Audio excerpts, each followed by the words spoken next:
This is the professional face of arms dealing. Here at a fair in Abu Dhabi, visitors can browse weapons and see live demonstrations. Let's come down to about 10 degrees here, and we'll go down and level off.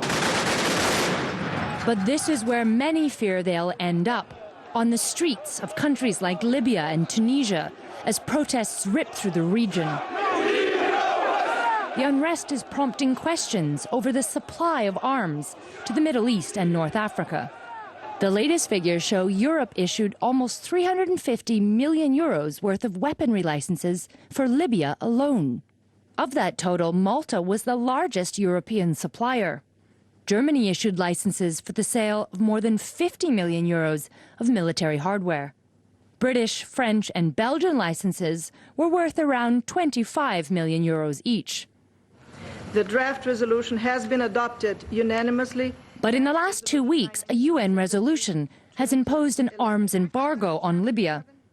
UK Prime Minister David Cameron is also pushing for international support of a no-fly zone.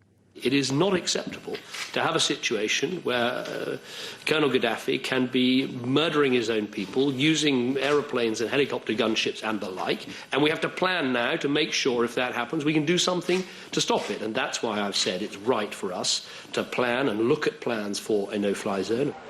Cameron led an arms delegation to Kuwait last month, at the same time condemning violence against civilians. Could that violence mark a turning point in Europe's arms deals with the Middle East? It's a question of very much waiting to see what happens, how the situation in each of the countries that have experienced sort of turmoil in the last 2 months settles down. If the democratic transition process goes according to plan, there may be less problems in selling to these countries than previously was the case. A change the defense companies already selling to the region will welcome. Poppy Trowbridge, Bloomberg.